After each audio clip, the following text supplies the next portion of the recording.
ब्रह्मांड और दुनिया हमेशा से ही इंसानों के लिए रहस्य का विषय रहे हैं। आज इतनी वैज्ञानिक प्रगति के बावजूद हमारी धरती पर कई ऐसे रहस्य मौजूद हैं जिनका पता लगाना वैज्ञानिकों के लिए भी लगभग नामुमकिन है।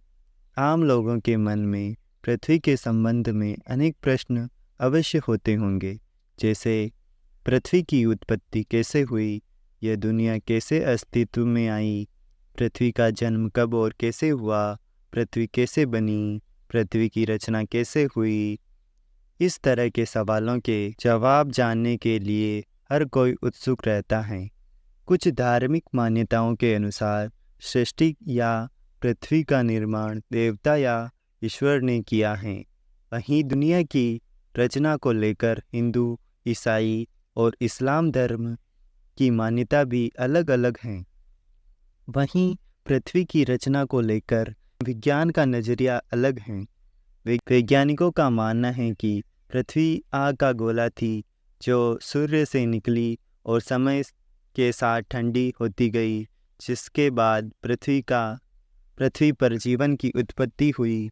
आज के इस वीडियो में हम आपकी ऐसी ही सभी जिज्ञासाओं का समाधान करने का प्रयास करेंगे। चैनल पर नए हो तो चैनल को सब्सक्राइब करें। धन्यवाद। प्रकृति की उत्पत्ति के बारे में वैज्ञानिकों का मानना है कि लगभग 5 अरब वर्ष पूर्व अंतरिक्ष में कई गैसों के एक साथ मिलने से भयंकर विस्फोट हुआ। इससे आग का एक विशाल गोला बना, जिसे अब हम सूर्य कहते हैं। धमाका इतना जोरदार था कि चारों तरफ धूल के कण फैल गए और गुरुत्वाकर्षण बल के कारण ये कण पृथ्वी के छोटे छोटे टुकड़ों में बदल गए। कई सालों के अंतराल के बाद ये कण आपस में जुड़ने लगे। कुछ समय बाद सौर मंडल का जन्म हुआ और इस तरह लाखों साल बाद गुरुत्वाकर्षण के कारण पत्थर और चट्टान आपस में जुड़ने लगे। इस तरह धरती आग के गोले के रूप में पैदा हो रही थी। वैज्ञानिक अवधारणा के अनुसार 4.554 अरब वर्ष पूर्व पृथ्वी का तापमान 1200 डिग्री सेल्सियस था। ऐसे समय में धरती पर सिर्फ उबलता हुआ लावा, चट्टानें और कई जहरीली गैसें हुआ करती थी। ऐसे में पृथ्वी पर जीवन का अस्तित्व होना असंभव था। पृथ्वी की उत्पत्ति के समय थिया नामक ग्रह 50 किलोमीटर प्रति सेकंड की गति से पृथ्वी की ओर बढ़ रहा था। यह गति बंदूक से निकली गोली से 20 गुना अधिक होती है। ऐसे में जब थिया ग्रह पृथ्वी की सतह से टकराया तो जोरदार विस्फोटक हुआ, जिससे बहुत सारा कचरा धरती से बाहर निकल गया और साथ ही वह ग्रह धरती में समा गया। हजारों वर्षों के अंतराल के बाद गुरुत्वाकर्षण के कारण पृथ्वी से निकला कचरा एक गेंद के रूप में बन गया, जिसे हम चंद्रमा कहते हैं। इस प्रकार चंद्रमा की उत्पत्ति हुई। पृथ्वी की उत्पत्ति के बाद अंतरिक्ष में शेष चट्टानें पृथ्वी पर गिरने लगी। इन चट्टानों में अजीब प्रकार के क्रिस्टलन होते थे, जिसे आज हम नमक के रूप में इस्तेमाल करते हैं। आपको जानकर हैरानी होगी कि इन चट्टानों के अंदर मौजूद नमक से समुद्र का पानी बनता है। वैज्ञानिकों के अनुसार ये चट्टानें करीब 20 करोड़ साल तक धरती पर गिरती रही, जिससे धरती ने समुद्र के रूप में ढेर सारा पानी इकट्ठा कर लिया। इतने पानी के लगातार जमा होने से धरती की सतह ठंडी होने लगी और चट्टानें सख्त हो गई, लेकिन लावा अभी भी उसी रूप में पृथ्वी के आंतरिक भाग में मौजूद था और सतह का तापमान 70-80 डिग्री सेल्सियस तक पहुंच गया था। पृथ्वी पर वर्तमान जल लाखों वर्ष पूर्व का है। उस समय चंद्रमा पृथ्वी के बहुत निकट था, जिसके कारण उसके गुरुत्वाकर्षण बल के कारण प्राय पृथ्वी पर तूफान आते रहते थे। परंतु लंबे अंतराल के बाद चंद्रमा और पृथ्वी के बीच दूरी बढ़ने का कारण पृथ्वी पर तूफान शांत होने लगे। पृथ्वी पर जीवन की शुरुआत कैसे हुई? धरती पर जीवन की इस यात्रा के दौरान 3.8 अरब साल पहले पृथ्वी की उत्पत्ति हुई थी। धरती पर लगातार ज्वालामुखी फट भी रहे थे और साथ ही उल्कापिंड की बारिश भी हो रही थी। उल्कापिंडों के माध्यम से पानी और नमक के साथ साथ अन्य पदार्थ भी पृथ्वी पर आ रहे थे, जिसमें कार्बन और अमोनियो एसिड आदि पदार्थ थे जो हर जीव जंतु और पौधे में मौजूद होते हैं। इतनी ऊंचाई से उल्कापिंड गिरने के कारण वे गहरे पानी में चले जाते थे, जहां सूर्य की किरणें का उस तक पहुंचना असंभव था। बाद में ये उल्कापिंड ठंडे होकर पानी में जमने लगे। इसके बाद यह एक तरह से चिमनियों का आकार लेने लगे और ज्वालामुखी की दरारों में पानी घुसने से चिमनियों से धुआं निकलने लगा, जिसने बाद में एक तरह के केमिकल सूप का रूप ले लिया। इससे पृथ्वी पर सूक्ष्म जीवन प्रारंभ हुआ और पृथ्वी पर एकल कोशिका जीवाणु की उत्पत्ति हुई। पृथ्वी पर ऑक्सीजन की उत्पत्ति कैसे हुई? पृथ्वी की उत्पत्ति के समय जब समुद्र की निचली सतह पर पौधे और पत्तियां उग रही थी और उस पर जीवित जीवाणु उत्पन्न हो रहे थे, वैज्ञानिक भाषा में इन्हें स्ट्रेमेटोलाइट कहते हैं। ये अपना भोजन सूर्य की किरणों से बनाते हैं और इस प्रक्रिया को वैज्ञानिक रूप में प्रकाश संश्लेषण कहते हैं। प्रकाश संश्लेषण की प्रक्रिया में सूर्य का प्रकाश कार्बन डाइऑक्साइड और पानी को ग्लूकोज में परिवर्तित करता है।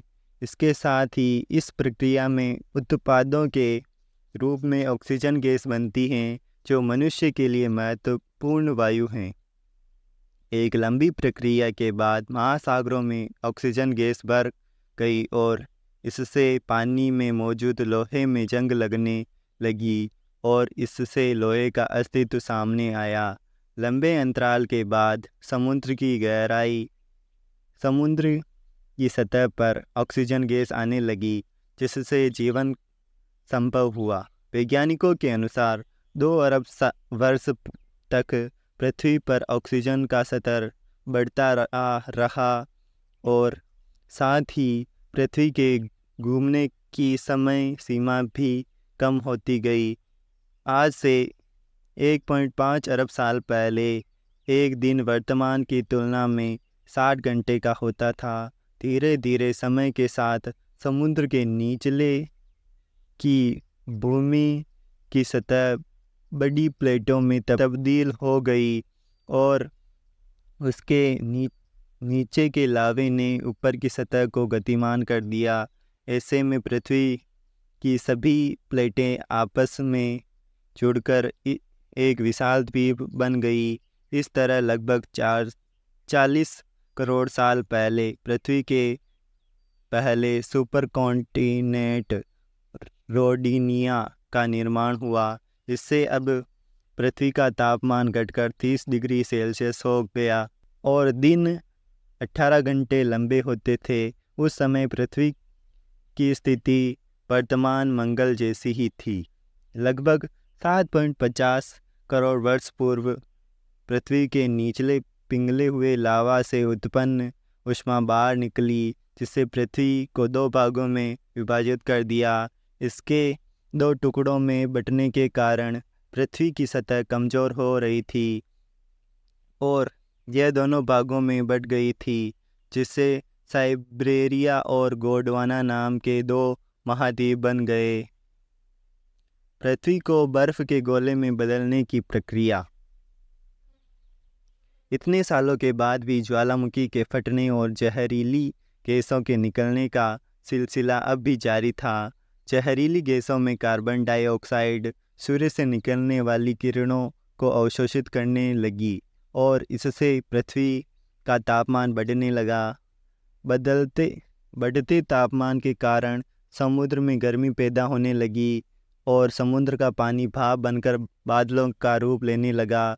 साथ ही कार्बन डाइऑक्साइड गैस के कारण अम्लीय वर्षा होने लगी। कार्बन डाइऑक्साइड के साथ वर्षा के कारण यह गैस चट्टानों और पृथ्वी द्वारा अवशोषित की गई और कुछ हजार वर्षों के बाद पृथ्वी का तापमान घटकर शून्य से 50 डिग्री कम हो गया। इससे धरती बर्फ के गोले में तब्दील हो गई। धरती पर पानी कैसे आया?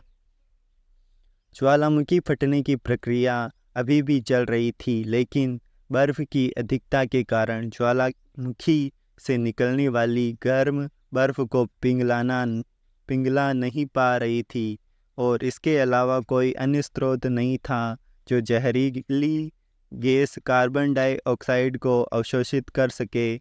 सभी चट्टानों और पत्थर बर्फ के नीचे दबे थे। कुछ समय बाद कार्बन डाइऑक्साइड गैस के बल ने सूर्य की गर्मी को अवशोषित करना शुरू कर दिया, जिससे बर्फ पिघलने लगी। इसके बाद पृथ्वी पर दिन 22 घंटे के हो गए।